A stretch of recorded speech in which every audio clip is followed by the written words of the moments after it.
Marcelino Ferdinand, Ole Romeni, dan 4 pemain Oxford United lain baru saja mendapatkan challenge dari klubnya. Mereka diminta melakukan juggling menggunakan bola yang biasa digunakan American football. Tentunya tak mudah melakukan juggling dengan bentuk bola seperti ini. Namun, Marcelino Ferdinand menunjukkan kelasnya. Dari 6 pemain yang beraksi, Marcelino Ferdinand melakukan juggling sampai 23 kali. Jumlah itu merupakan yang terbanyak ketimbang pemain lain. Bagaimana dengan Ole Romeni? Pesepak bola yang dijadwalkan mengambil sumpah WNI pada Sabtu, 8 Februari 2025 ini hanya bisa 15 kali melakukan juggling. Fakta ini menunjukkan Marcelino Ferdinand memiliki kualitas.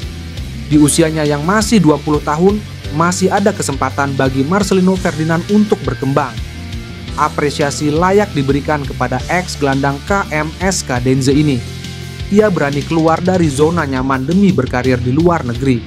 Padahal, jika berkarir di Liga Indonesia, Marcelino Ferdinand dijamin mendapatkan posisi starter dan gaji yang melimpah. Kabar buruk dari Rafael Struijk di Brisbane Roar menjelang timnas Indonesia melawan Australia di putaran ketiga kualifikasi Piala Dunia 2026 zona Asia. Rafael Struijk terparkir lagi di bangku cadangan Brisbane Roar saat melawan Wellington Phoenix. Laga ini merupakan pertandingan keempat Rafael Struijk berada di bangku cadangan. Ia tak mendapatkan menit bermain sejak 11 Januari 2025. Sebelumnya, Rafael Struijk masih mendapatkan menit bermain meski tak penuh sepanjang pertandingan. Kurangnya menit bermain bisa jadi menjadi perhatian menjelang timnas Indonesia melawan Australia. Timnas Indonesia akan melawan Australia di Sydney pada 20 Maret 2025. Setelah itu, timnas Indonesia menjamu Bahrain di Jakarta pada 25 Maret 2025. Struijk sejauh ini menjadi andalan di lini depan di bawah kepelatihan Shin Tae-yong. Ia mencatatkan 22 caps di timnas Indonesia. Pemain kelahiran Leidschendam itu baru mencetak 1 gol di timnas Indonesia. Sementara itu, timnas Indonesia telah terjadi pergantian pelatih. Kini timnas Indonesia dilatih oleh Patrick Kluivert. Perlu dinantikan apakah Struijk akan menjadi andalan Patrick Kluivert di timnas Indonesia. Di lini depan, timnas Indonesia berpeluang menambah kekuatan dengan Ole Romeni.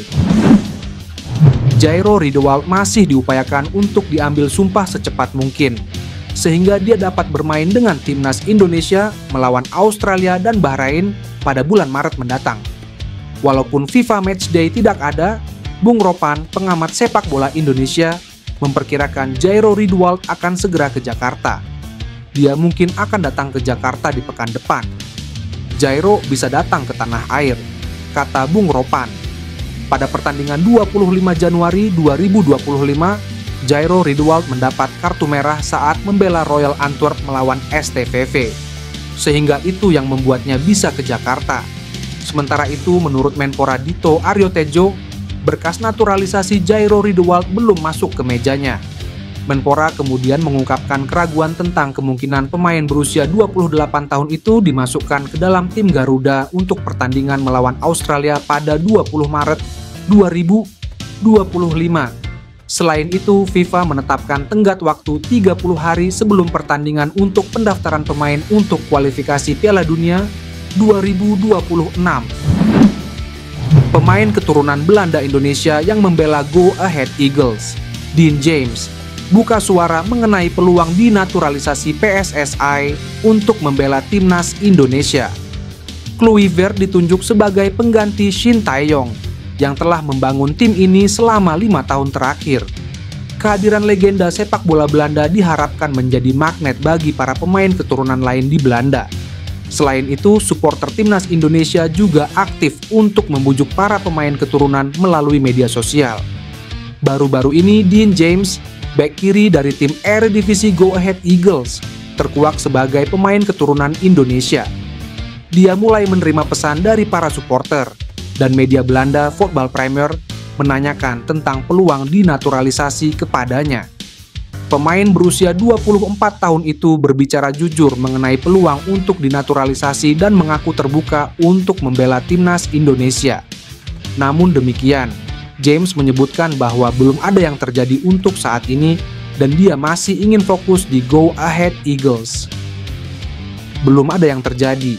Saya sendiri terbuka mengenai hal itu untuk bermain bagi timnas Indonesia, kata James kepada Football Premier.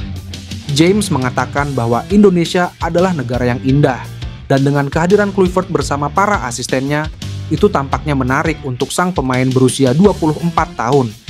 Bek timnas Indonesia Sandy Walsh dikabarkan akan segera bergabung dengan klub Jepang Yokohama Marinos. Kabar Sandy Walsh bergabung dengan Yokohama Marinos kali pertama diungkap jurnalis asal Belgia, Jonas van de Veere, yang menyebut bek 29 tahun itu akan resmi diumumkan sebagai pemain baru pada Sabtu. Setelah petualangan bersama Indonesia, satu lagi menanti di Jepang. Sandy Walsh yang kontraknya akan berakhir bersama KV Mechelen sedikit lagi akan bergabung dengan klub top Asia Yokohama Marinos. Tulis Van de Veere melalui akun ke-10 kabar Sandy Walsh akan bergabung dengan Yokohama Marinos juga diperkuat dengan postingan Zohair Esikal yang merupakan agen dari mantan pemain Zulte Waregem itu. Esikal mengunggah foto sedang berada di bandara bersama Sandy Walsh. Diyakini keduanya akan terbang ke Jepang untuk menyelesaikan kepindahan Sandy ke Yokohama Marinos. Esikal pun menganggap kepindahan ke Yokohama Marinos merupakan mimpi yang jadi kenyataan. Kontrak Sandy Walsh bersama KV Mechelen akan berakhir pada Juni 2025. Kepindahan ke Yokohama Marinos dianggap positif bagi Sandy yang belakangan jarang mendapat menit bermain di klub Liga Belgia itu. Selain berpeluang mendapat menit bermain di Yokohama Marinos, kepindahan ke Liga Jepang akan lebih memudahkan Sandy Walsh jika memperkuat timnas Indonesia. AC Milan dan Juventus bersaing mendapatkan tanda tangan Jay Idzes dari Venezia. Kabar persaingan dua klub raksasa Italia dibocorkan jurnalis ternama, yaitu Antonello Angelini. Namun Venezia mematok harga tinggi bagi klub yang ingin mendatangkan kapten timnas Indonesia, yaitu 20 juta euro atau setara dengan 337,6 miliar rupiah. Bahkan legenda AC Milan, Zlatan Ibrahimovic turun tangan untuk meyakinkan Jay Idzes. AC Milan berpotensi melakukan manuver dan menikung Juventus dalam perburuan Jay Idzes.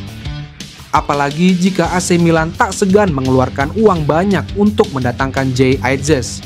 Secara finansial, AC Milan dan Juventus bukanlah tim yang sulit mendatangkan pemain anyar. Kini, tinggal bagaimana AC Milan dan Juventus yang berlomba-lomba memberi penawaran menarik untuk Venezia maupun Jay Idzes agar bek berpostur 190 cm itu mau bergabung. Di lain sisi, kepindahan Jay Idzes ke AC Milan maupun Juventus akan memberi dampak positif bagi sang pemain. Pemain yang kerap disapa Bang Jay itu bisa menambah jam terbang lantaran bisa bermain dengan pemain-pemain ternama di Juventus maupun AC Milan.